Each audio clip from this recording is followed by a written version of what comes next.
Transmitting live from the Asylum Studios, deep in the bowels of Southwest Texas.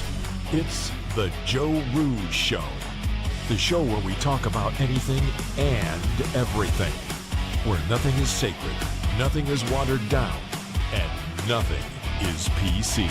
All righty. Hey, folks, this is Joe Rooz, and it is great to be with you once again, transmitting live tonight from the Asylum Studios, from the Pimple on the backside of Texas, the beautiful city of Eagle Pass. And, of course, as always, doing the very best we can to bring you the best quality talk radio we could muster without all the bluster. Welcome to the Joe Rooz Show. And, hey, guess what? It's Friday! Finally, it's finally Friday. Not that it means anything for me, because I got stuff all the way through the next week. I'm not complaining. I love it. I'm tired.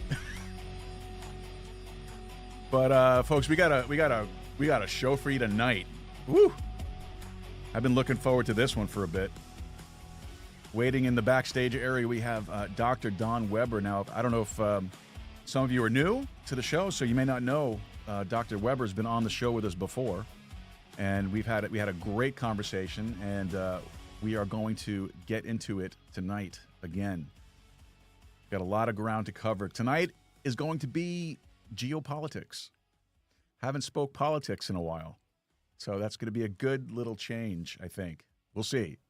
We'll see. I get heated with politics. Politics drive me crazy. I love it, though. That's my problem, is that I love I love talking politics. It's just, I don't know. It's a crazy addiction. It truly is. It truly is. But we're going to talk to Dr. Weber tonight. We got a lot of ground to cover. So we're going to kind of jump right into this here in a moment. Just some really quick housekeeping stuff. Please don't forget to check out the show live weeknights, 7 p.m. Central Time, 7 p.m. Central Time, 8 p.m. Eastern Time. And remember, again, it's a live show. It's important for you to like, subscribe, and share it with your friends, your family, and your followers. That way you help us to spread the news. Spread the news. We've been seeing some really good growth, and I'm very happy with that. It's crazy, but I'm happy with it. So let's keep it going. Let's keep it going. And we need you guys to help out with that. And again, you do that very simply by hitting that like button, sharing the show with your friends and your family, subscribing, following the show, all that great stuff. And listen, for the folks that are over on YouTube, you really do need to come over to Rumble. All right. Pretty soon I have an idea that after tonight's show we're going to be off of YouTube because I already have the 2 strikes, and I'm sure tonight's conversation might get us our ultimate third one. And I refuse to do the sensitivity training that they make you do to get rid of your strikes. So that's it. So then once that happens, we're not on YouTube anymore. We'll only be here on Rumble. So for the folks that are following us on YouTube, hey, come on over to Rumble. The water's fine here. It's really nice. It's comfortable. It's warm. It gives you fuzzy, warm, tingling feelings just logging into Rumble. So do it. All right, do it. Love to have you here. It's great. All right. Let's see. Let's get to our quick sponsor here. Podhome. Podhome.fm is our host audio platform. They are a great platform to be part of. Been with them for 3 years now. Every time you turn around, they're doing something different and improving the overall usage of the platform. So you need to check them out. Podhome is the most modern, easy-to-use podcast hosting platform you're going to find out there, flat out. You can use Podhome to publish your episodes, enhance your audio, automatically generate chapters, titles, transcripts, show notes, and more. And you can even podcast live, just like we're doing. Our audio feed is streaming out across all the modern podcast apps that are out there, like Podcast Guru, Fountain.fm, Podverse, all these great apps. You got to check them out. They're fantastic. And it's also streaming across our website live, so you could listen on our website. And we have a beautiful media player up there that we got from Podhome, and it's beautiful, interactive. You can do so much with it. Check it out. And you know something else you get to, if you don't have a website of your own, if you're a podcaster just starting out, Podhome gives you a website. And it's a great website. It's fully interactive. It's just fantastic. You could use that and get yourself off the ground. And when you get your own domain, you can actually bring it over to Podhome, and it'll still be there for you. So check them out, podhome.fm. Oh, the other thing they're doing now too is you can actually, after you distribute, or when you distribute your audio, you can actually upload your video show, your video link, and send that out. And across the modern apps, the user will have an option to listen to the audio or watch the video. So that's something else that you can do with Podhome that I haven't seen anywhere else. I don't know if it's anywhere else for sure. I can't say 100%, but I haven't seen it anywhere else. Podhome has it. So check them out, podhome.fm, podhome.fm. How much is this going to cost you? Well, 30 days are free, your first 30 days. And then right after that, it is a whopping $15.99 a month. You get all of that stuff for just $15.99 a month. You can't beat it. So please head over to podhome.fm, podhome.fm. All right. Don't forget also to head over to our website, joerooz.com. And when you get there, look for the contact section. It's up in that little pancake in the upper right corner of the screen. Open that thing up. Send us over a message. Let us know whatever's on your heart, whatever's on your mind, any questions, comments, cares, concerns. Maybe you have a complaint. You shouldn't have a complaint, but if you do, you can put it right there. And, of course, we will give it its just attention. And then you could also email us directly if you like. You can email us at info@joerooz.com. That's info@joerooz.com. And you could also leave a comment down below. If you're on Rumble or YouTube, we have those comment areas are open to you. So leave a message. Love to hear from you guys. All right. Now, with all of that said, folks, I'd like to reintroduce you to Dr. Don Weber. So tonight we're going to be diving into influence, persuasion, emotional intelligence, how communication shapes power from the boardroom to global politics. Don Weber is a communication strategist, executive coach, founder of Dr. Weber Coaching. He works with executives, leaders, political figures. He has a background in persuasion,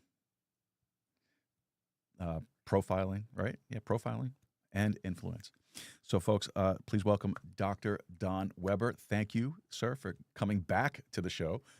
Glutton for punishment. Absolutely, my pleasure, Joe. Thanks so much for having me back on. Amazing.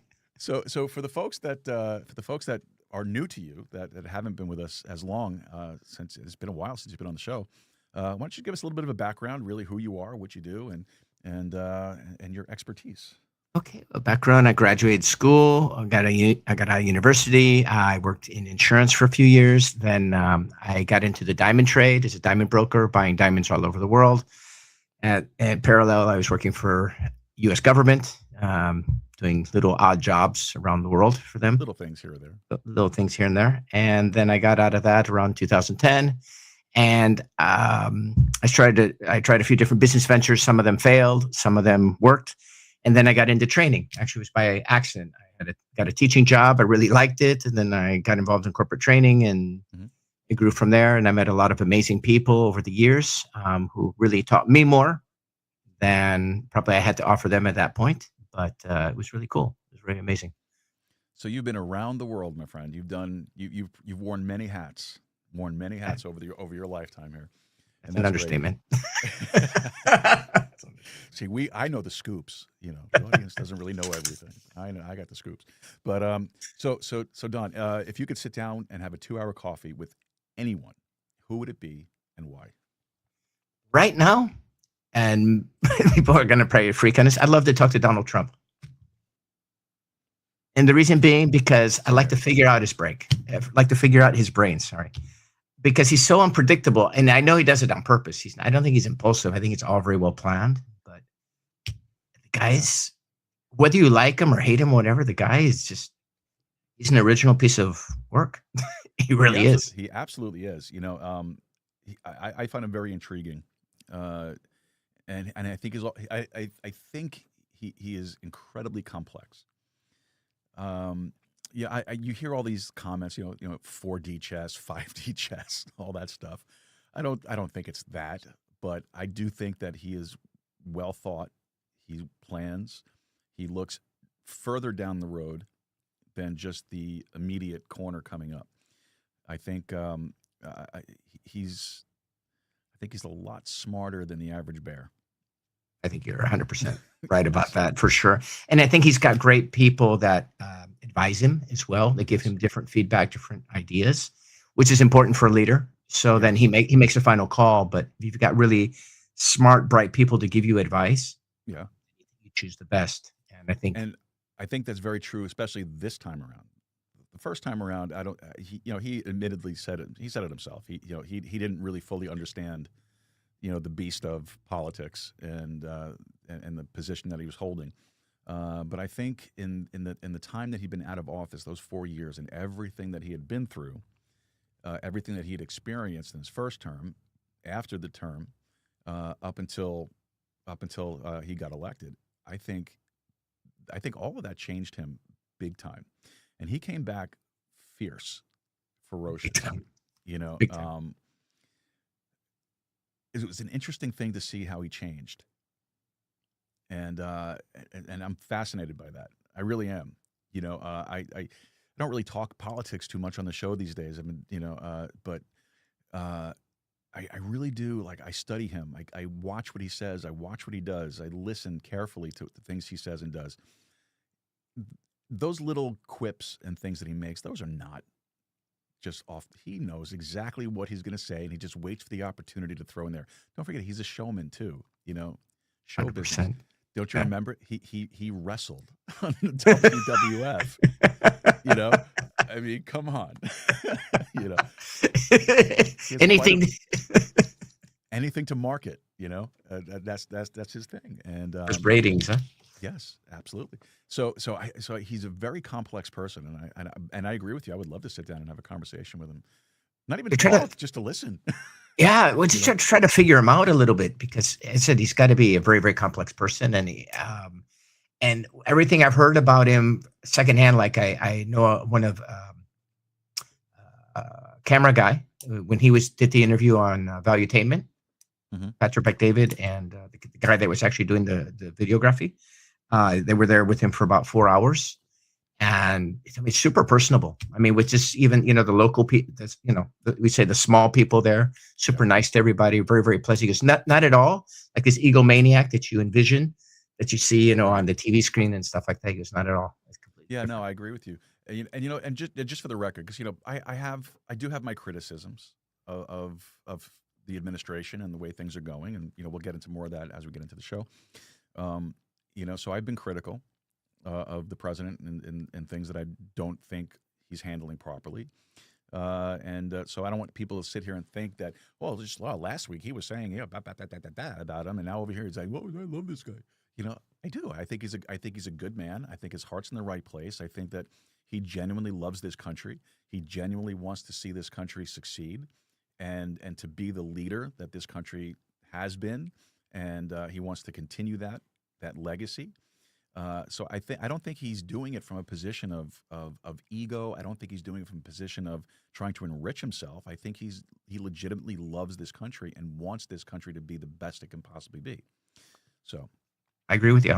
I what think is what? that's right. Somebody said, what is it? They said Donald Trump has one client, and that's the United States of America. Yeah, that's great. I like Right? that. That's Which good. is pretty. I mean, I'd rather have him defending me than somebody that can't figure out whether to go left or right. Or talks to people that aren't there. That's pretty spooky, man. That's pretty spooky. Yes, sir. Yes, But sir. So if you could put one sentence on a billboard that everyone's going to see, what would it say? be the golden rule. Treat others the way you want to be treated. What's it say in the Bible? It says, love God with all your heart and all your soul. Love your neighbor as yourself. That's right. Well, maybe it just took the second part, because unfortunately, there's a lot of like atheists and that running around. Silly people, but that's my opinion. If you just treated other people the way you want to be treated, I mean, this earth could be like paradise, man. It really could be very close to it. But instead, we try to make it into hell. Yeah. I mean, are we so stupid? I guess we are, but I would agree with that. For the most part. And I'm glad you said that too, because I've been asking this question a lot lately. The exact question I gave you, and yesterday I got the first scriptural answer to that question, and now I got the second one. So that's great, and I'm glad. And the thing is, like, I asked other people who I would expect to give a scriptural answer, and I didn't get it. So I was kind of like, okay, but that's great, man. I do unto others as you would have them do unto you, and that's important. That's important. Nobody wants to be treated like a piece of crap. not. And they used I to know, teach I us know. that. They Yeah, used to teach us that in school they did. growing Yes. up back in, a few years When ago. when I was in grade school, first grade, second grade, I remember they used to have those verses up on the wall. You know, Right? it was around that time that they were starting to remove all that stuff and get all that stuff out of the school system. But I do remember seeing treat others as you want to be treated and things like that. I mean, not exactly that quote, but that's the Yeah, sentiment of yeah. it. So and that's great, and that's what we need. And I think that's why we have so many problems today in the public school system, is they took out the authority. The authority is in those 10 commandments. The authority is in the golden rule. The authority is there. Don't steal, don't cheat, don't lie, don't do this, don't. And why? Because at the when you follow the rules, well, it's going to lead to a longer life. It's going to lead to happiness. It's going to lead to uh, morality, which is so lacking today. Big time. Yeah, it's like everything goes nowadays. I mean, if you just think about it, like if you love God with all your heart and all your soul, and you love your neighbor as yourself, you'd never commit murder. Hmm. You wouldn't commit adultery because you wouldn't want somebody to do that to you, would you? Now, Absolutely. it's not really nice. Yeah. You wouldn't lie to people. You wouldn't steal because you That's wouldn't right. want people stealing from you. Exactly right. You wouldn't be envious and coveting or whatever other people. Yeah. And it's even if people say, okay, yeah, I don't want to believe in God. Okay, that's fine. But that structure of having those rules and people kind of living or trying to live more or less by those rules makes for a healthier society. You take that out of the schools, the kids have there's no, There's no there's no, compass.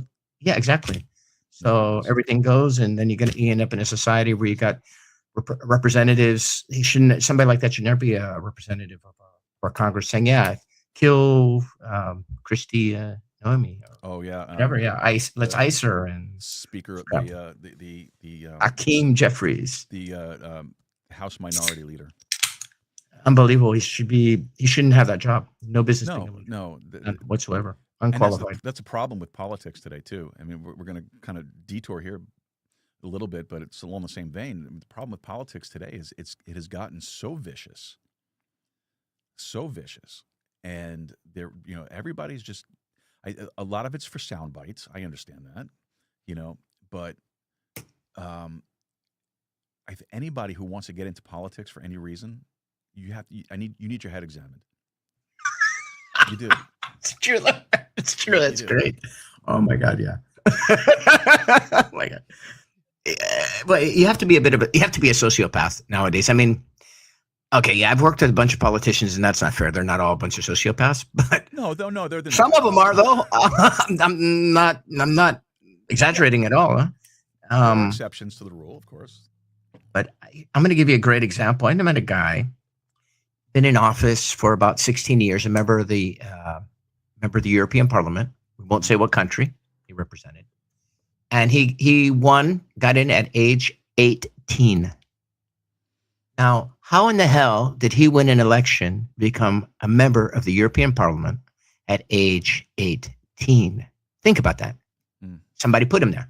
Yeah. So obviously, he had loyalty. He had to be loyal to his minors or to his the people that put him there, that sponsored him. Right. And when he quit, I was with him with his last week because he didn't run the following that after 16 years, he wasn't going to run again because he knew he wouldn't win. So rather than being defeated, he decided not to present. And I was with him that last week, and he had a really hard week. We hung out together quite a bit. He drank a lot that last week because he had to let go of the strings of power. And he told me, he confided, he says, I know nothing else than politics. Mm-hmm. The crazy thing, he said to me, Don, he goes, there's a lot of my colleagues in politics, the same thing. That's all they know. Yeah. They can't hold a job because they don't know anything. They just know politicking. Yeah. Exactly. Well, you look at the United States. You have representatives in Congress and in the Senate who have been serving since they've gotten out of college. They don't know anything else. They never worked a regular job. They never did anything like just the average everyday Joe. I hate that term, but I'll have to use it. Yeah.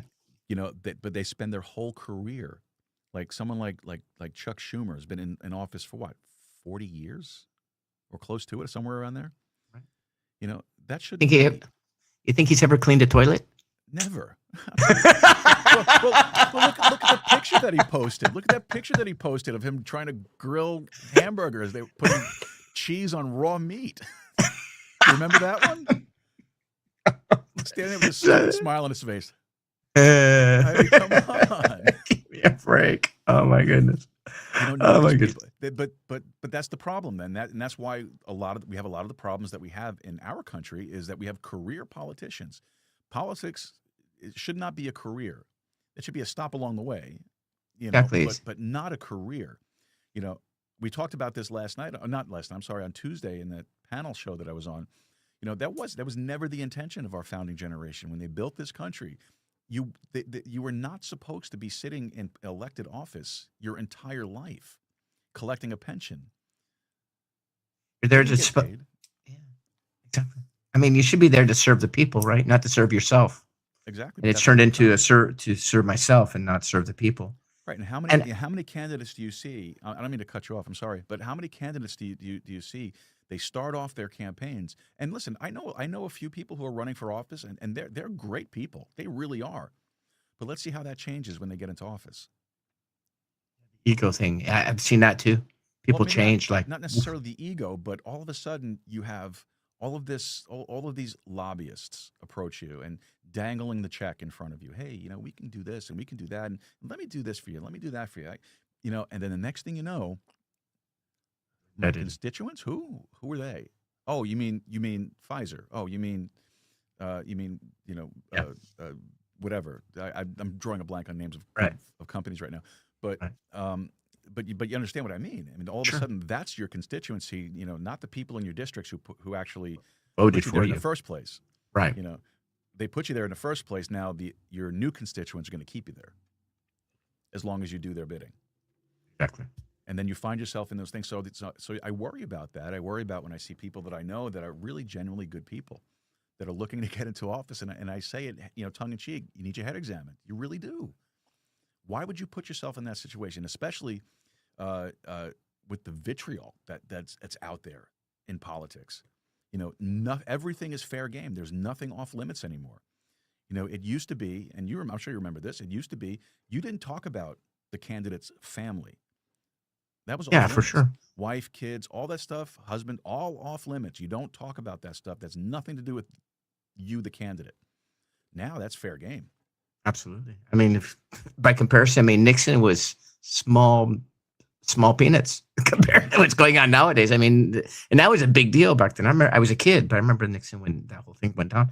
I think there should be rules. Like to be in political office, you must be born in the country, not naturalized, born in the country, absolutely, lived in the country, educated in the country. Not only that, I think you must have worked at least 10 or 15 years in a real job, not some government job, a real job, private sector.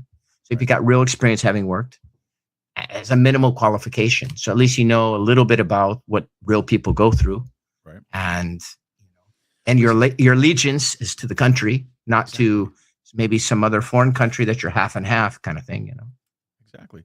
I mean, that's why our founders, did have an age limit for at least the presidency, right? Because in those days, by the time you hit that age, you were already considered an adult, with some experience and knowledge behind you and some wisdom. I mean, now, no, you don't get that. Now, not at all. You still have people of that age living at home with mom and dad in their basement. True. Probably some of the politicians some of the ones that are in office right now would be living in the basement of their parents' house if they didn't have an office political job. Right. And there's no criteria that says, you have to go to law school and have this advanced degree in order to run for office and sit on the Senate. And that's nowhere. There's no litmus test in the Constitution for an elected office, at the federal level. So maybe state constitutions are different, and they all have their own way of doing things, which is fine. Right. But at least at the federal level, there is no litmus test as far as that. So it's very interesting to see how politics is degraded. I mean, it was already a vicious thing to be part of, even back, Roman days. Right, for sure. But it's gotten worse and worse and worse. And you look at the quality of candidate you're getting now. Now you're getting street thugs. Yeah, exactly. That's People what it's that turning are out to be. Exactly. You know, the statesmen are stepping aside, and you're getting this younger generation that's coming in that Or have no thugs. experience. Exactly, and that's not a racial thing. That's not a an ethnic thing. That's not a background. That's just the culture. It's become now, and that's what it's like the movie Idiocracy. That's a great movie. It Yeah, is. yeah, yeah, yeah, yeah, yeah. It was meant to be satire and comedy, but it's actually It's a reality. it's becoming a documentary. You know, It's true though. it's crazy. So true. I can't watch it now because See, Brondo. that reminds me of that lady with the blue hair. Oh my God.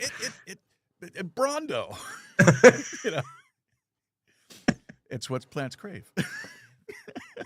It's amazing. But it is true. People are a lot less bright today than they used to be. Yeah, that's for sure. And I think a lot of it is phones and stuff like that too. Oh, for sure, because everything's reduced down to a 30-second video clip, There you go. or even 30 seconds. I've seen some of those the TikTok stuff. I don't look. I have a TikTok account for the show. Okay, I hardly ever use it. I hardly ever go on there, and when I do, I feel less than a man. You know, I do. I think a grown man should not have a TikTok account. I'm sorry. You know, you do not need to be on there. You know, Right. like they had the dancing the dancing Santa Claus trucker guy. I mean, really? That's what you're doing with your time? I mean, come on. You don't need to be on that. I have a lot of people come to me with news that they get from TikTok or Instagram or God knows where, and then they say, "Oh, did you hear blah blah blah blah?" That doesn't make a lot of sense. And you go check on it, it's bogus. Yeah. But they don't have the intelligence to actually think. You know what I'm saying? To like discriminate and say that doesn't make sense. I should check this a little bit. Yeah. Is there truth to that? Let's check the link. You know, let's see what the link says. So, president calling? Yes. He's pissed. He just sent me a message. Boy, is he pissed. You know, I'm watching the show. I wanted to be on the show. I would love it. It'd be great. Amazing. Maybe I'll get 10 listeners if I had him on the show. I don't know. I think your subscription rate would go woo. For that day, at least. Yeah, for that day. But 100%. I really wanted to talk to you about this whole thing that's going on over in. I mean, I'm loving the conversation. This is fantastic. I love it. That's why I love talking to you, dude, because we just click. Thanks, Joe. Same here. So this thing with Maduro, I know you had emailed me that day, and you had said, "Hey, let's talk about this." All right, well, yeah, I want to talk about it because I was so pissed. You know, So excited. and it was like, yeah, you were excited. I was pissed, but there were reasons for it. All right. And I do remember I came on the show and just so people don't go, point their finger at me and say, yeah, you're a hypocrite. You didn't say that. I'm going to clarify at that. And I said it on the show. At the moment that I said it, I said very clearly, I am annoyed at this. The word accountability. That's what pissed me off. And that was something that Mike Johnson put in a social media post. That's why I try to stay away from social media. He puts this in a social media post that they went and they're bringing him and he's going to learn accountability. Great. Fantastic. What about accountability for the COVID fraud? What about the election fraud? What about all the other things? Hillary Clinton with her bleach bit. What about all of that stuff? What about all the back deals? What about all those things that we've been talking about and talking about and talking about? Where's the accountability for that stuff? Nothing happens. Nothing. We can swoop into a foreign country, pick up their president in the dead of night, bring him back here, get him into the court system. Put him on display. Everywhere, and accountability. He's going to know accountability. Great. America. Yeah, America. Yeah. And I love my country, I do. But where's the accountability for everything? That's what pissed me off, okay? Having said that, I do understand, though, that there are other things behind the scenes that led to this, and this was a necessary thing. So I know that the media is spinning this. They're calling this the Maduro capture. They're calling it a military operation. What do you think the mainstream narrative gets wrong about what's actually happening or He happening was on a the ground? bad dude. I spent a lot of Look at that. You froze right at the moment. They shut me off. Oh, my goodness. All right. Well, we'll see if we can get Don back. I'm back. I'm here. I don't know what Okay. happened. I can. But that was the government. You had just started talking. You had just started talking That about is it. interesting. I hadn't really, and that kind of stuff actually used to happen to us a lot in Europe. We'd have a conversation about something that's a bit sensitive, and all of a sudden, Yeah, conversation would go. But I'm talking private conversations, not like yeah, not even this. Rumble. Yeah, exactly. That used to happen a lot, especially during the COVID period. Bunch. What I was going to say is, he was a bad dude. I spent a lot of years there, and because of the nature of my work, I associated with a lot of upper military people in the Venezuelan army, police, upper level, and not everybody was supporting him, right? Mhm. But he had no problem coming in to kill somebody and kill their family, a general that wouldn't be supporting him, or high level police or something of that nature. Horrible man, actually, horrible man. Frozen again. He's an evil. Boy, the internet gods are not letting us play tonight. Okay, we're going to do something here. Just Okay. a second. I'm going to switch. I've got it back. Funny, we went through that whole first 30 minutes of the show. No problems whatsoever. We start talking about this, and we got technical problems. This is weird. Fascinating. It really is. I'm not trying to be like conspiratorial, but Oh no, I understand. but it is a little weird. It is a little weird. It really is. I do this all. I'm doing this kind of stuff all the time. Talks and stuff like that, and Wi-Fi doesn't go down. Which it's even weirder. I'm trying to go on a hotspot here. Mm-hmm. It's not. Well, I got you now. So okay. Well, we'll continue talking while we can. yes, sir. So yeah, he was an evil dude, and there was a lot of like crazy stuff that was going on in the country. I'll share with you a little something. I can't go too far into it, but I was a doctor, a doctor that worked in Miraflores, that was looking after Chavez and the presidential palace in Venezuela. And there's certain techniques in order to eliminate people. Most public doesn't know that. Mm-hmm. And we won't go into the details how that can happen. But we're talking more than just giving somebody an injection of poison. I'm talking more sophisticated things that makes it look like natural causes kind of thing. Gotcha. And there was definitely an interest in getting rid of him. And I'm going back years and years ago, getting rid of him several years back. It didn't happen. And he was a lot more savvy than Chavez about detecting his enemies. Mm-hmm. Can't hear you. Oh, we're frozen again. Wow. All right. Well, while we wait for Don to get back, I just switched to Wi-Fi. I really maybe we should change the topic. I'm kind of being serious. Yeah, it's very weird. I'm telling you, I do. I know. I'm like two times a day. I'm on doing podcasts, and it might happen once in a blue moon or something. It happens. Yeah, well, but anyway, so whoever's listening to this, I hope they, if they're monitoring, getting something. At least follow the show, for crying out loud, Exactly, and give us a like and maybe a comment, exactly. Even on a bogus account, it's okay, no problem. And this is okay. I had predicted the PR company that put me in touch with you originally. Mm-hmm. I had a conversation with them back in November, and some of their people were in Venezuela, live in Venezuela, right? And I said, what will happen is there'll be an extraction. Doesn't happen.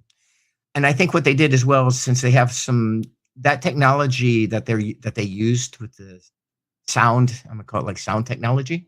That's been around for a while. That's nothing. Oh yeah. I remember reading about that for a while. But I think what they want to do is test it out and see how well it works. Mm. for real. And it works pretty cool. It's pretty cool. And now, of course, we've got some major battle groups around Iran at the moment. Yeah. Yeah. Much more actually than we had in Venezuela area. So I imagine something's going to go down. Interesting. I'm certain of it. And I imagine say, "Oh, we've got this new toy. let's roll it out in mass and see how it works." Yeah, kind of thing. But I think Iran's a whole different ball of wax than Venezuela, because you've got some real crazy people there that really hate us. Not saying all the Iranian people are cool, but there's some really strong militant people. Yeah, unfortunately, they're the majority that's running the country. That's the issue. That's the problem. Not the majority of the country, but the majority in the government that's running the country. Exactly. And they do it because of their own interest, right? I got this cushy job, I got a good life and all that because of this regime. Mm-hmm. So why would you want to leave? Why would you want the regime to end? Because you get kicked off the gravy train if the regime's over. For most of the people. And in Venezuela, that was a similar situation as well.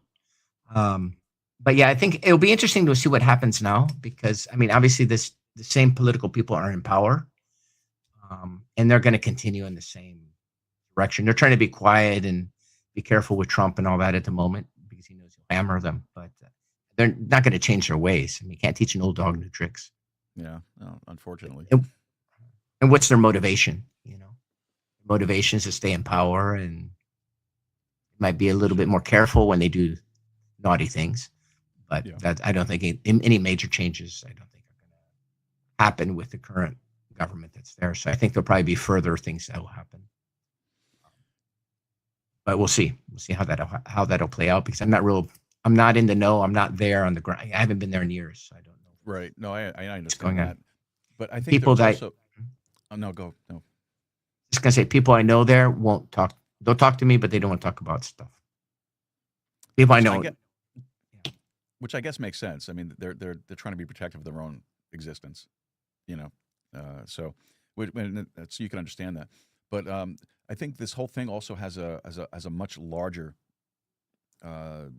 impact than just on bringing stability to Venezuela and that region of the world. I think this is far more reaching, because don't forget, China gets a lot of its oil from Venezuela, and now they're not.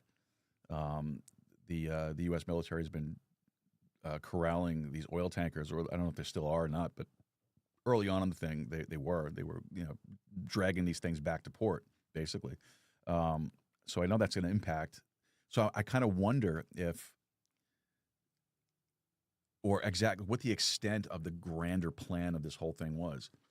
Because this isn't just political grandstanding. This isn't just flexing your muscle. This is flexing your muscle with an intention for a much further reach than just that spot. Well, let's think strategic. Let me get a quick background, because probably a lot of your listeners are not familiar with this. When Hugo Chavez took over, Venezuela was a rich country. And they had top quality doctors, top quality shopping centers, top quality lifestyle was good. People would want to leave Colombia, Ecuador, and around, even Brazil, and they'd want to go to Venezuela to live because the standard of living was that much higher. Right. They were you had Venezuela, countries in Central America. Yeah, Venezuela and Chile, probably the two, and maybe Brazil number 3. Mm-hmm. He comes into power, and of course he's socialist, communist. Tell me if this sounds familiar, and just starts spending money like crazy. Well, he starts spending more than the government has. So I would take it got so bad, the inflation. Rucksack like this, and €200, which is about $240. Mm-hmm. I would exchange it, and I would fill that bag with bolivares. That's how bad the inflation got. And by the way, when I'd go buy food, I would have I'd have maybe 4 or 5 tax. Think of about $10,000. I don't know if you've ever seen that in cash. Mm-hmm. Talk about like that. Think about 50 grand, 40 or 50 grand. I have to tuck under my t-shirt out, go to the grocery store to buy some cans of mackerel or sardines and beans and maybe some bananas or something. Wow. That was the extreme. So they were spending far more money than they had. So they started printing money. And what they did is they started selling oil they hadn't even sold to China in advance. In other words, China was advancing billions and billions for oil for, let's say, 2015. And we're talking 2010. Right. China was advancing money for future. So I imagine that still was going on. So probably Venezuela technically owes China money for oil that hasn't been delivered. I imagine. I don't know the numbers. I don't have statistics on that, but I would imagine that hasn't. I imagine that same scenario. But it's a way definitely to control. Okay, Monroe Doctrine, control the Western Hemisphere, cut China off or cut down, reduce China's access to oil, which will slow their growth, increase energy costs in China, put pressure on China, get their influence out of China. The other thing about Venezuela was a key point for perpetuating, I'm going to say, more than socialism, a communistic type socialism throughout South America. When Venezuela fell to Hugo Chavez, it took off in Ecuador. You have Evo Morales, and it kind of like spread. You got Lula. It kind of in Argentina, the previous government there. It just spread all over South America. They opened up a political party in Spain called Podemos. I remember them. We used to laugh at them. They had these little red tents. That's what being financed by Hugo Chavez party. Oh wow! We're talking, say around 2007, 2008. Okay. More or less. I'd have to check, but more or less in that period. And that party actually is in power now, and they've made a mess of Spain. Same thing. They're way in debt. They don't follow the European guidelines and all that kind of thing. And the theory behind it is it's all been financed by the CCP through an organization called the Military State Security, which is the Chinese equivalent of the CIA, MSS. Most people don't know that name. It's not a big secret. Google it. You can Google it. And the way they do it, take the lid on this, you have the different Chinatowns around the world. Well, the MSS is very involved in those Chinatowns. And they do their operations. And the Chinese nationals, obviously, you live in the U.S., but you got family in China, so they kind of can blackmail you and say, you do what you help, I remember that coming up in New York, talking about Chinese or CCP police actually in New York City, kind of throwing muscle against the Chinese community. But more than police, they were MSS. MSS that we know of, there's about 650,000 of them. CIA is not that big. No, that's a lot. We're talking intelligence officers.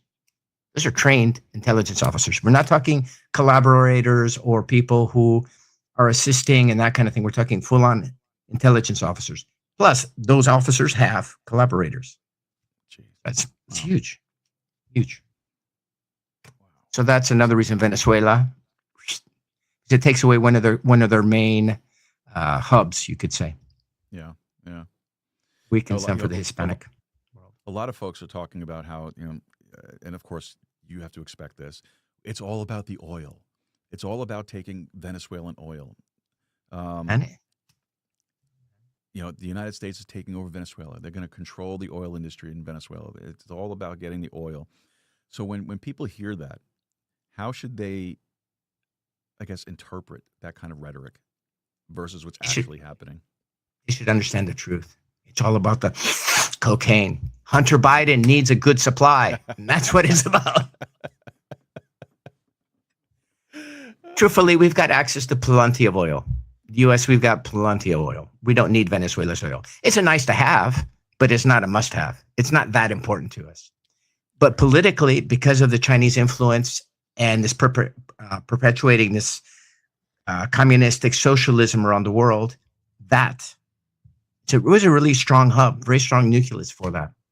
And that's a big problem. And that's one of their hubs. It's not the only one, but that's one of their centers of bases or whatever you want. Yeah. Now, a lot of, of course, you have critics everywhere. And one of the aside from this is all about getting their oil. You have other critics that are out there saying this is a violation of international law. People say that it was necessary. Right. But from your experience in communications and influence perspective, how does the U.S. justify it, and how is that justification shaped by the media? Well, he was a cold-blooded murderer, Maduro, That's confirmed. I can tell you firsthand. Right? Absolute. He was been indicted in the United States by crimes. Now, I don't know anything really about those cases, Mhm. but he definitely was involved in drug trafficking, Yeah. as well as Chavez. That's for sure. All right, that I know for a fact. So he's a criminal. He's not. He's less desirable, and he's doing things with the states that is a danger to our sovereignty, or you could say our national security. Mhm. Maybe I don't have a problem with that. If somebody's a danger to me, if I have a crazy neighbor who's playing with his guns all the time, telling me he's going to shoot me, well, you know what? I might decide to take preemptive action and do something about it. I can give you true cases. There were so many criminal operations that were happening, and they would leave Colombia and go to Venezuela because they're protected by Maduro's government. This happened Mhm. over and over and over again. And I'm going to say over and over, over and over. And we'd have to do clandestine operations, extrajudicial operations to clean those messes up. That means there's no extradition. You can't do any traditional stuff. So they weren't playing by the rules. So if you don't play by the rules, maybe I don't have to play by the rules. Of course, then That's a I good might point. just be, I might just be It's some freaky dude, So that's a good point, though. Um, information suppression. So after Maduro's extraction, the mainstream media was reporting that there was like a tightened information control inside Venezuela. How does something like that affect how the people in the country perceive the events that took place, as well as people outside the country, the world events, run that other countries in the world? run that question by me again. I was savoring my Coca-Cola. Uh, I'll try. That was a lot of that was off the It's a cuff. good question. Uh, check that out. My internet just went down for a second. Yours did. Yeah, you didn't see it? Yeah, I did. Because I was looking at my strength over here. Yeah, check this out. This is a first. It's a trip. Yeah, it's a trip. Yeah, I don't know how I feel about this. Sensitive topic, probably. It should tell us that we're treading on something that's got more to it. Maybe, yeah. And we realize, probably. All right, so let me see if I can get the question out there again. So, after the extraction took place, a lot of the media, the mainstream media, reported about tightened information control inside Venezuela. So when something like that takes place, how does information suppression inside of a country affect, number one, how the citizens of that country perceive these events and the outside world? Well, I guess we need to first find out who was suppressing the information. Mm-hmm.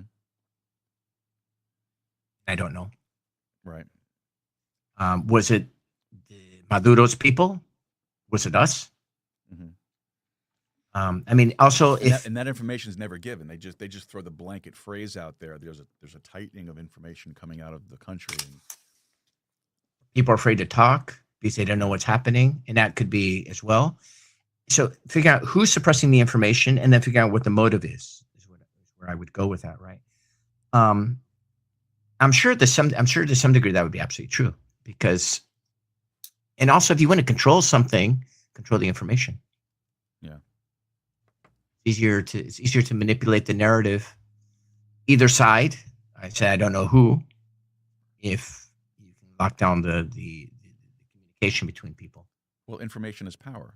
If you control the information and you're controlling what's getting out there, no one really understands what the truth is. You could be concealing, who knows what, and you're projecting something completely opposite to what's actually taking place. I understand that.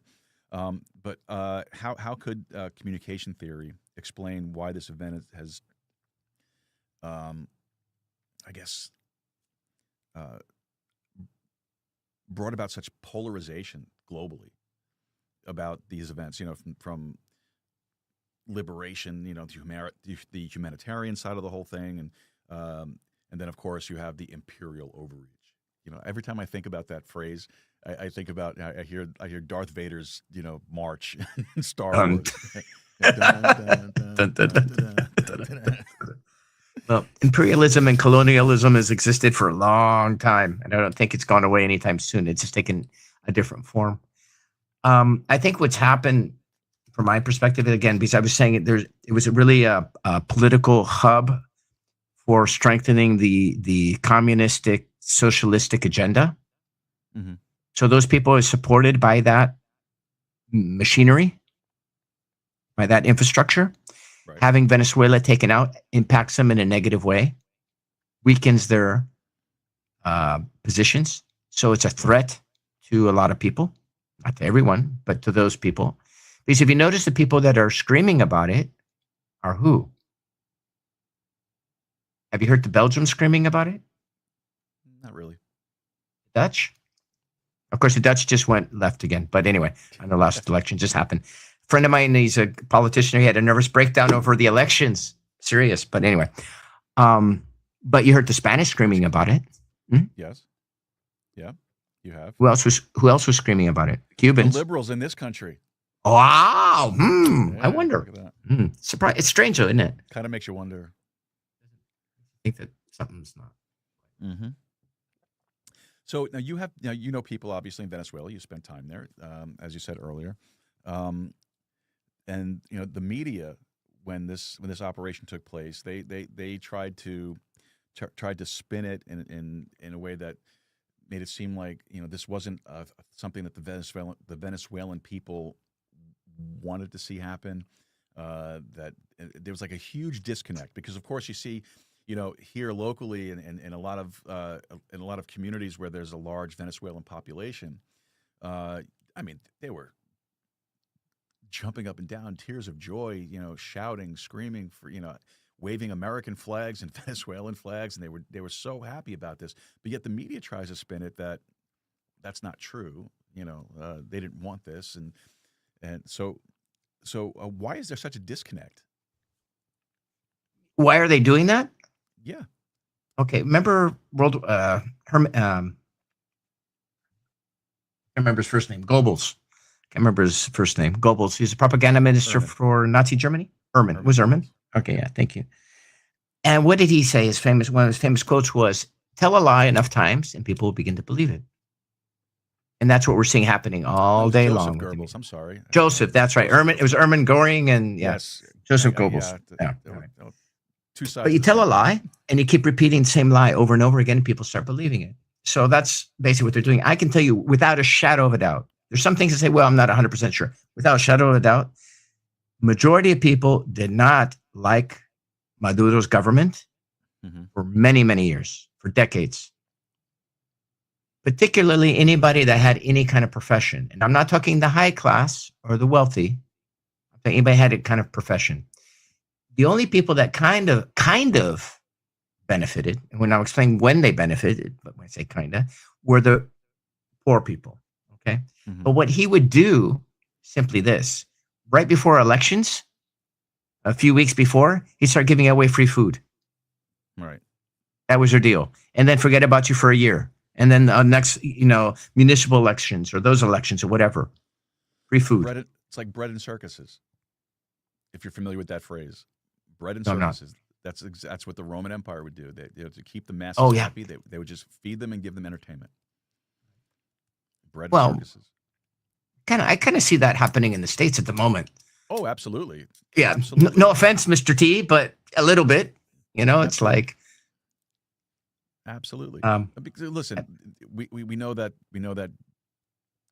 there is still a deep state in play here, and we know that they're still active. We know that they're still doing things to try to undermine the country, to try to undermine the president, to undermine his agenda. We know that, and this is what they do. The bread and circuses. Keep them entertained, keep them fed, and they will do whatever you want them to do. And we still see that here in this country too. Yeah, exactly.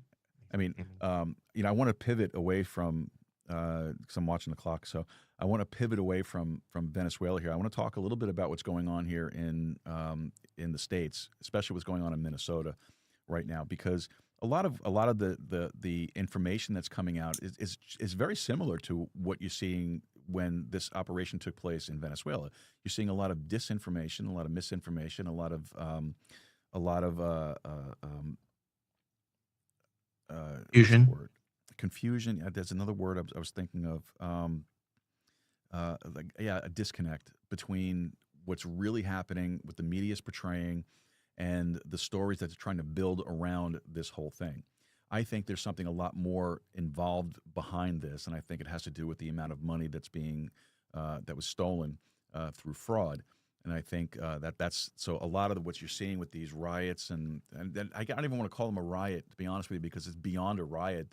You want to talk about an insurrection. This is an actual insurrection. Insurrection. When you have a sitting mayor and a sitting governor who kind of walked back some of the things he said recently, but you still at least have a sitting mayor who's saying, we're not going to do this. We're not going to enforce federal law. We're not going to work with federal agents. We're not going to work with federal law enforcement. Basically siding with illegal immigrants and getting the populace riled up. Which, by the way, this is not an organic thing. This isn't something. This isn't a grassroots protest, riot, insurrect. This is paid for. These are professional rioters coming in doing this stuff. This is not organic at all. This is all planned and staged. They're talking over up to $9 billion of federal tax money has disappeared through fraud. And you have ICE. You have ICE working in other blue cities, other quote unquote sanctuary cities, and you don't have this going on there. Absolutely. You have little pockets here or there that pop up. I think something popped up in Portland and Oregon recently, and a couple of weeks ago there was something here in Austin that popped up, but that was turned away very, very quickly. But to the level that you're seeing in Minnesota, that it's not happening anywhere else. Why is that? Well, let's see. One is, of course, there's a distraction. I mean, Tim Walz obviously is in the hot seat, and so is what they call him, Little Fry, mayor of Minneapolis. So it's a great way. They're using the opportunity to distract the heat off of them, so they can just say afterwards, "See, it's we're being politically prosecuted because blah blah blah blah blah." I think that's what it comes down to. The other thing is I'd analyze what kind of person, Joe, would go out there and protest and get all freaky and attack federal agents. Just think about it. Would your normal Joe, who's got a job, wife, kids, relatively stable life, happy? He's not talking about this average Joe. So I have no idea. Yeah, I'm not referring to you, Joe, in this, but I mean the average Joe, right?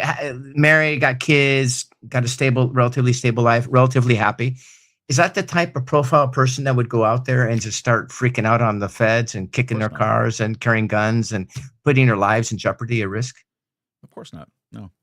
It's a profile of a person, of people who really have nothing to lose. They've got nothing going on. They feel powerless.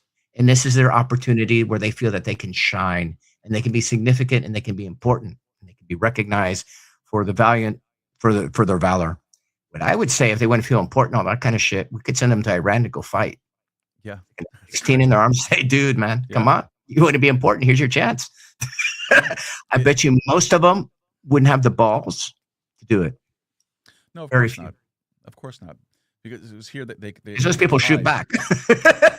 Well, it's a good point. That's a very good point. I was thinking about this thing with the guy that was just shot recently, Pretty, whatever his name is.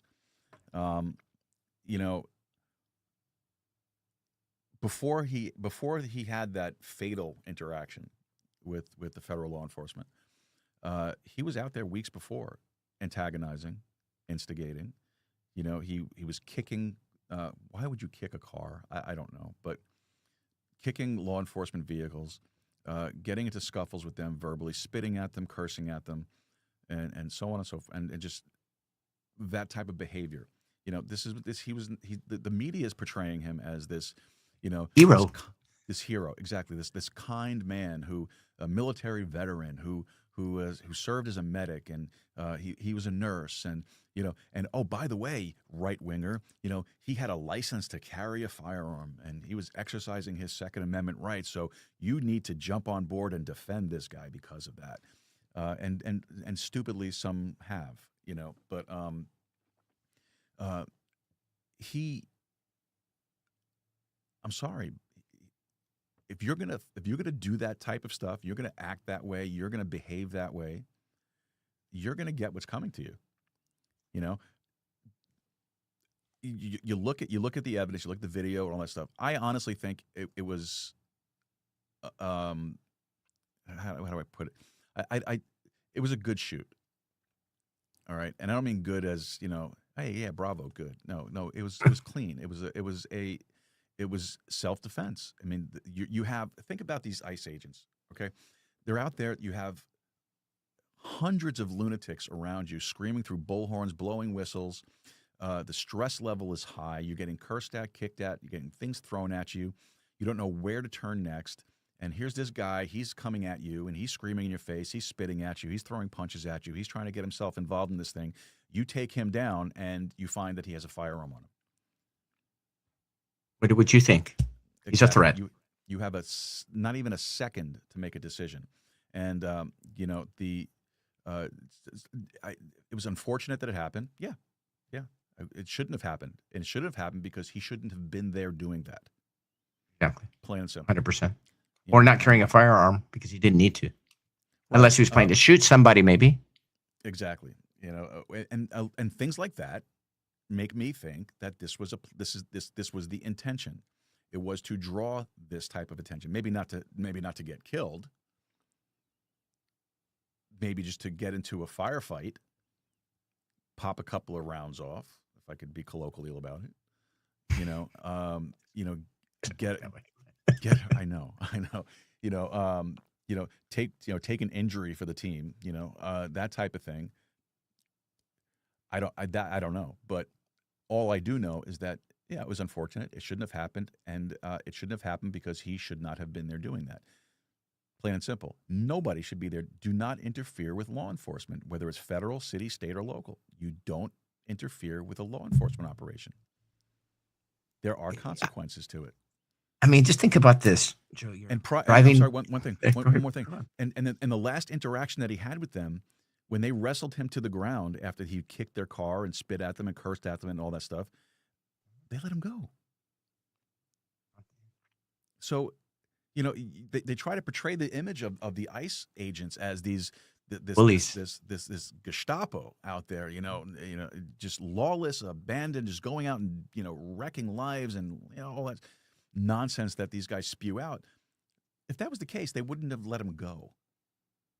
Exactly. They would have arrested him, and exactly. Only come back a few weeks later and get to another altercation with these guys. And the guy's family even said too that he'd been acting kind of strange and weird in the days preceding all this stuff, and that he was very disconnected. He hadn't worked. He hadn't been to work in months. All of a sudden, he's stopped working and now throws himself into all this. I mean, I don't know, man. There's a lot of funky stuff in all this. It sounds like he was a happy, well balanced, emotionally stable, exactly, productive citizen. I mean, that's what it sounds like to me. Absolutely, right? Totally. Minds his own business, doesn't get involved in anything. Happened to be in the wrong place at the wrong time. The wrong time. There you go. Victim. Poor guy. Mm-hmm. By the way, I don't think he's a victim. I mean, think about this. If you get stopped by the cops at 3:00 in the morning on a desolate highway, okay? Mm-hmm. Cop comes to your window, asks you for your driver's license, and you're brandishing a gun. What do you think might happen? Especially if you make a lurch towards the gun. What do you think is going to happen? Oh, I could tell you what's going to happen from my experience in my career. You're going to you're going to have a problem. You're going to eat some lead, probably. Yeah. So hopefully not. Hopefully it doesn't get to that, but you are going to be facing the barrel of it. For sure. So yeah. So I mean, this guy, because he's a crazy progressive, he's special and he's immune. There's some great videos. There's I don't know if give a shout out, but there's a YouTube channel. She's not very exciting. the way she Hmm. speaks, but she's a great documenter. And she's put on the training videos that they've been using for these people in Minnesota, training them to prepare them, how to block the streets. I don't know if you saw it because it I heard wasn't on about it Fox though. News. To block the streets, block Hmm. occupy buildings, impede, try to get arrested, try Hmm. to attract as much attention as possible. They don't say try to get killed, but obviously, if that happens, that's just an added plus for the Right. cause, right? I mean, that's not, now you're a martyr because whatever, right? Kind of stuff. And unfortunately, there's people that are weak minded, and this makes them feel important, so they get involved. I mean, that's really what you're dealing with. I mean, think about university students, right? They get any march protest. We're going to change the world. Da da da da da da da da da. Okay, cool, great. But those university students, they don't really have a lot of experience yet in life. No. They only have a segment. This, but at least they have a future. This, you've got somebody with some crazy ideology, Hmm. nothing to lose, screaming out there for people to recognize him and see him for being a important person, a messiah, maybe. I don't know what is in his dark, The, quirky brain. the hero of the day, a martyr. Yeah, I don't see it that way. I really don't. And I think it's a Yeah, big distraction just to try it to, is. from all the fraud in Minnesota, to try to distract from that with all this kind of thing. And it's well organized. I guess there's people in Canada that are behind been helping organize a lot of this stuff in Minnesota, evidently. There's Hmm. proof on that, by the way, on some of the, they broke into the Signal, the chats and Signal, Yeah. and a lot of stuff has come out. I guess allegedly the AG of Minnesota uh, was involved on those chats. I mean, that's Yeah. a pretty That's high right. level position of somebody that shouldn't probably be doing that or not having that position. One of the two. I don't know. People I had seen. think. I had saw something earlier on one of the social medias. I'm going to see if I can find it while you're talking. Um, where they found that there was a connection between someone that has deep, as he's a millionaire, deep ties to the CCP, and apparently, allegedly, he's been funding a lot of the activities that are going on in Minnesota. I'm not surprised at all. I'm going to put the name of this website for you here. She's great for references, huh? She really is. She's not really exciting. She's like a boring university professor, but she does her homework. Well, that makes up for it, though. Somebody who actually present the material can make up for it. Yeah, I think it's too far down in my notifications here to find it right now. I put it in the chat there for you. Okay. Forgetting. Man, yeah, it's too far down. I should have bookmarked it. I didn't think of it. So yeah, so a lot of this stuff is organized and it's paid for, and this is professional stuff. I mean, first of all, they have body armor. They all have Kevlar's not matching. cheap, man. They have matching Matching. body armor. Yes, you know, they have food and supplies and medical equipment, and they have everything that they need for a long haul. Where is all that coming from? That's not organic. I'm sorry, that's not organic. That is fully funded. This is That's true. actually what an insurrection is. It's a You know, fully funded insurrection. There you yes, go. yeah. And if what I saw earlier today is correct, and this individual that has these deep connections to the CCP is funding all of this stuff, well, if he has deep connections to the CCP, guess where he's getting his money from, and guess who else is involved in this? MSS. Exactly. MSS again. It's like CIA. Yeah. Yeah, of course. Organization. Civil unrest. I mean, that's one way to destabilize your enemy. And unfortunately, a democracy is easier to destabilize than, let's say, a China. Sure. Yeah. Or because China, a country like China has much more totalitarian control over the populace.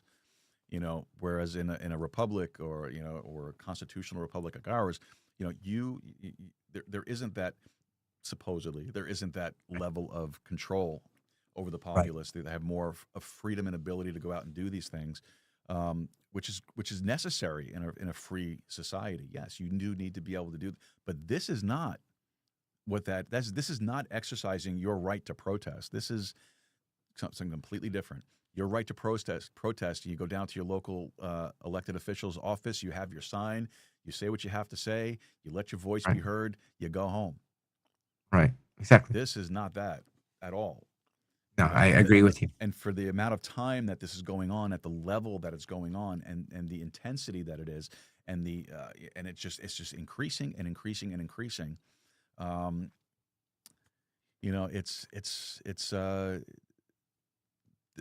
This is an insurrection. And what do you think about the president, having to invoke the Insurrection Act? He hasn't, but it's been talked about. It's been thrown out there quite a bit.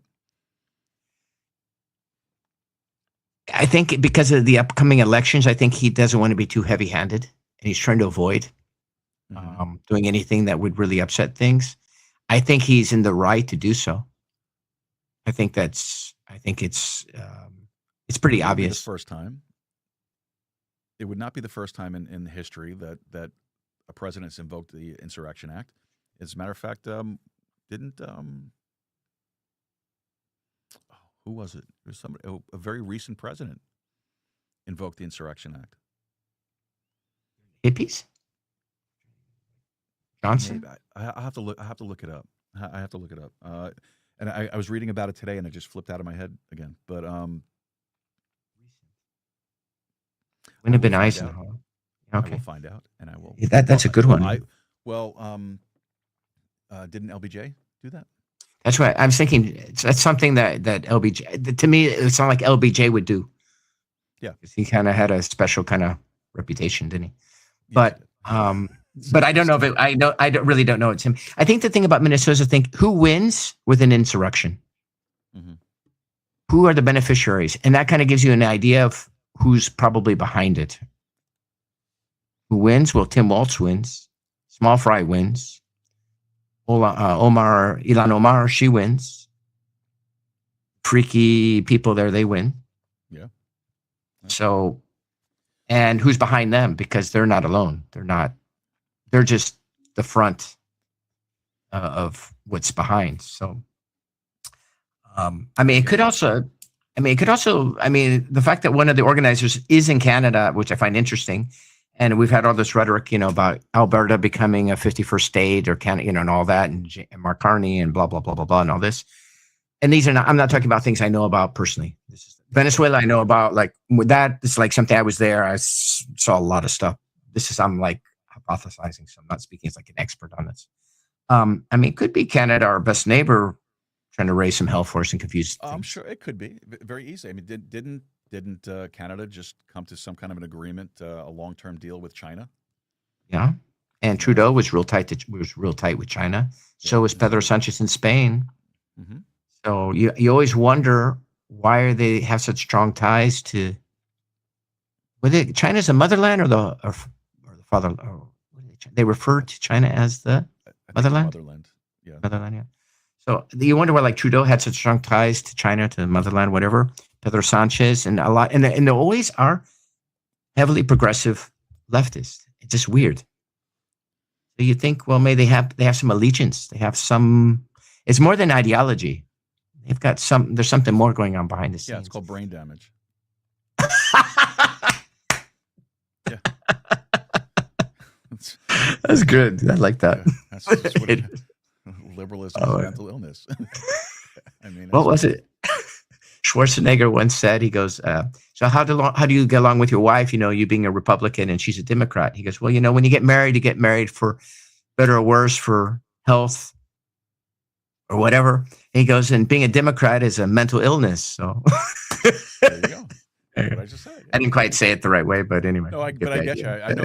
Yeah. We use it all the time. Everybody does. Liberalism's a mental illness. It is. It truly is. I firmly believe that.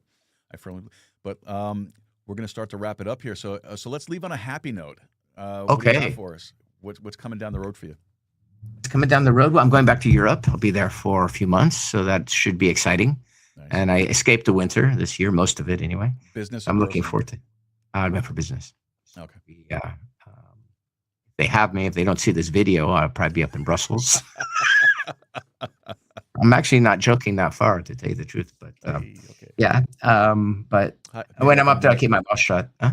What? Maybe I can limit the distribution. Yeah, just block off Europe. Yeah, exactly.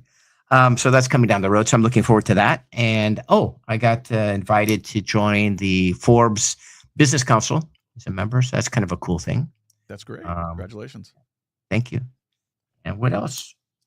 Doing networking and prospecting and working for a couple clients and stuff like that. And I've got this book that I would like to get it finished, get it knocked out. But those are long-term projects, so I do that on the side.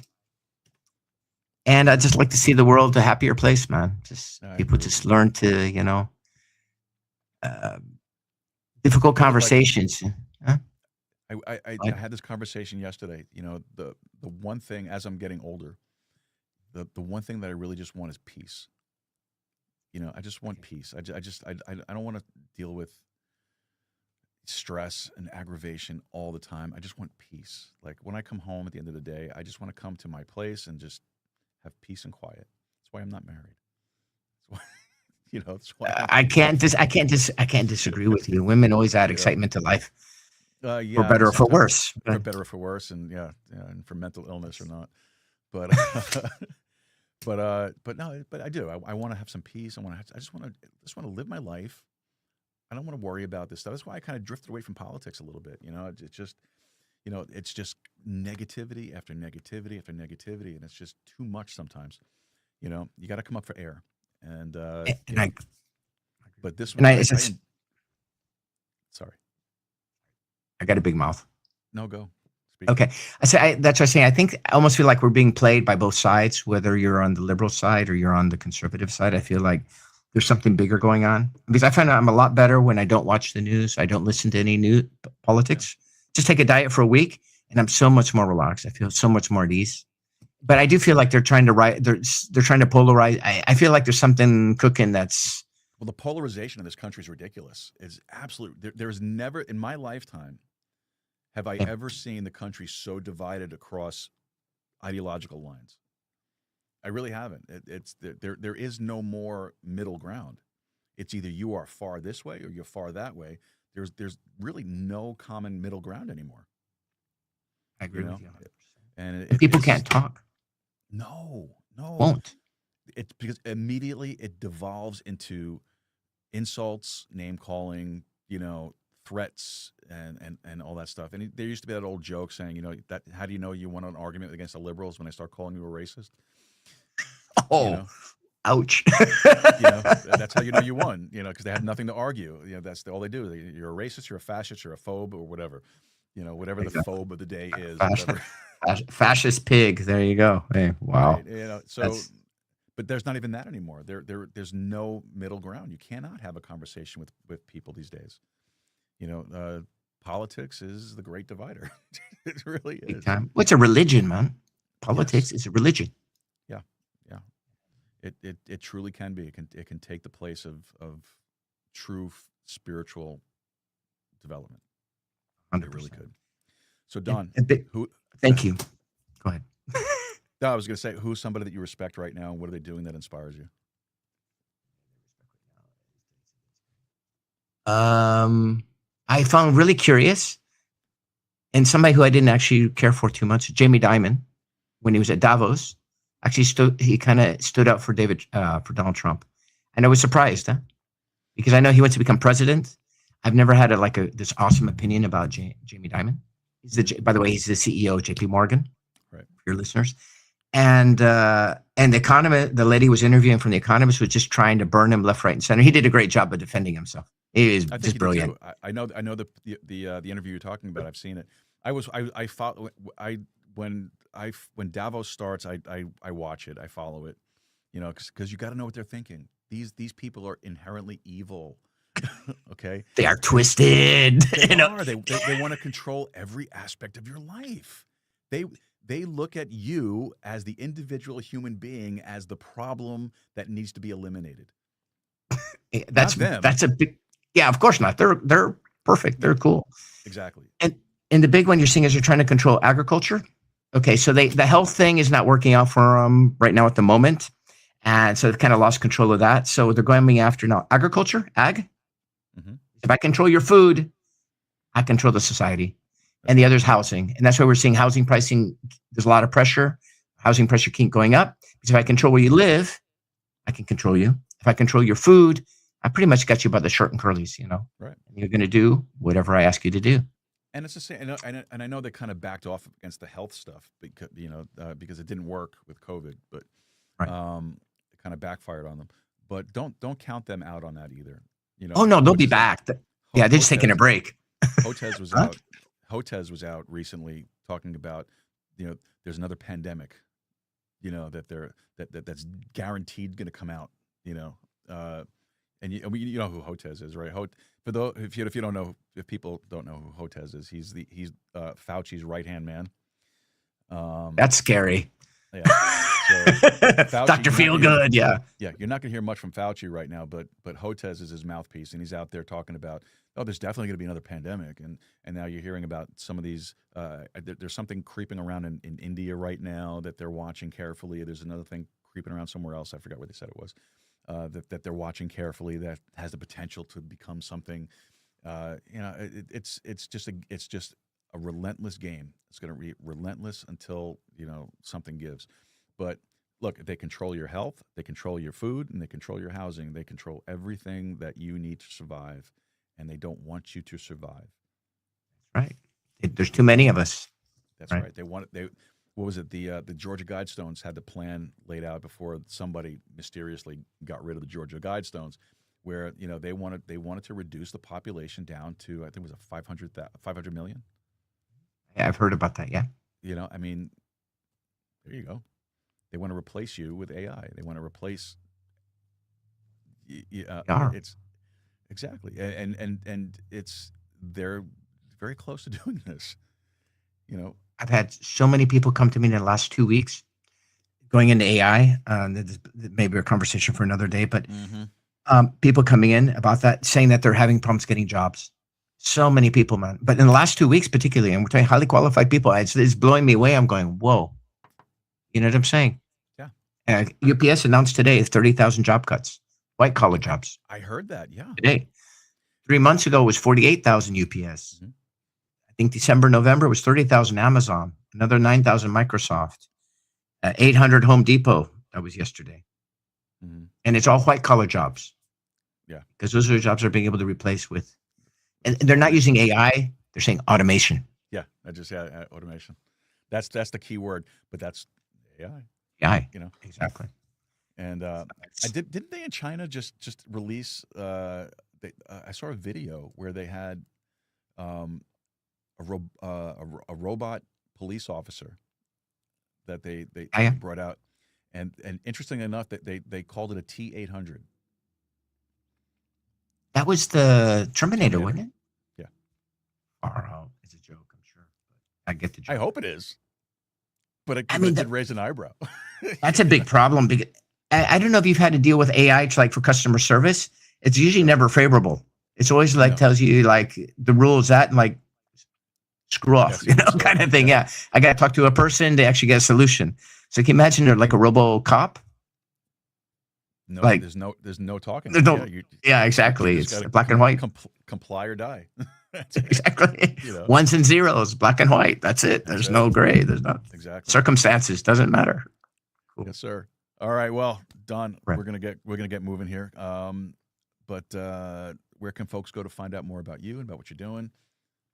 DR Weber Coaching, if they're looking for communications and training services and that kind of thing for leadership.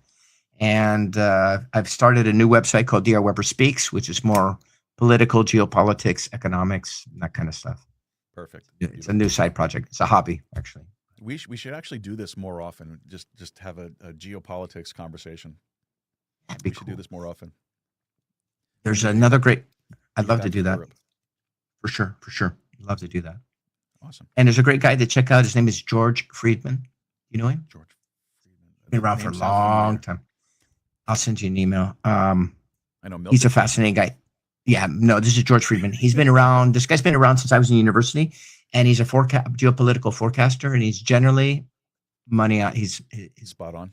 No, spot on. And he does a lot of consulting for CIA and Nice. those kinds of organizations and stuff like that. He's a great guy to follow. Good. Do that. They You want to hang out for a explain second? things. Sure. All right. So I'm going to put you backstage. I'm going to close the show, and I'm going to come back to you. Just give me 5 minutes. All right, folks.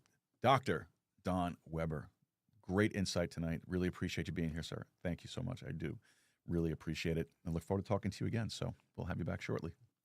Cool. All right, folks. Listen, it's tax season, right? It is tax season, and we all know that taxation is theft. We understand that. We understand that the government just takes and takes and takes and takes and sends it out to places that you would never even consider sending your money to. And it's your money. But the folks here at Diamond Dynasty Tax Group Legacy right here in Eagle Pass are looking to help you during this tax season. So take a look at Diamond Dynasty Tax Group Legacy. Give them a call at 830-867-7106. It's 830-867-7106. Let them help you do your taxes this year. They helped me last year. They did a great job. Really appreciate it. Just taking all the stress and the load off my shoulders to try to get everything done. We had a lot of stuff I had to do for my taxes last year, and they made really, really simple and really helped me out. So check them out. Diamond Dynasty Tax Group Legacy, 830-867-7106, 830-867-7106. And don't forget, when you go there and you talk to them, tell them you heard it right here on the show, and just remind them that taxation is theft. All right. Shout-outs, of course, tonight to our executive producers, Wayne Rankin, Rosanna Rankin, Carolina Jimenez, Marissa Lee, and, of course, Anonymous Angela. Folks, I really do appreciate each and every one of these guys because they go out of their way, donating their time, their talent, their treasure to help get this show put together and distributed and doing all the stuff that we have to do with this, help get with the guests and help with the notes and all that great stuff. Really do appreciate them. And, again, they're just donating their time, their talent, and their treasure. So it's a great group of people, and I'm incredibly thankful for them. If you want to find out more about how you can help support the show, just head over to our website, joerooz.com/support. It's joerooz.com/support. And you can find all the different ways that you can help support us, whether it's a one-time donation, a recurring donation, or if you sign up to be one of our producers. It's all right there on the website, joerooz.com/support. So check it out. If you have the means to do it and you're interested in doing that, please make a donation. We would really, really appreciate that. All right. Tomorrow, don't forget, tomorrow we have, I think we have our show with our resident crypto psychic, Marissa Lee. I'll double check that and get back to you. And then we'll be back here on Sunday with our Sunday Bible study show. So make sure you're here for that. All right. I think, folks, that's pretty much all we have for you tonight. Great conversation tonight. Hope you guys enjoyed that. And don't forget the website. Check us out. Send us a note. Let us know what you think. All right, folks. Make Texas independent again. Go podcasting, keep a steady stride, and keep talking. We'll see you tomorrow.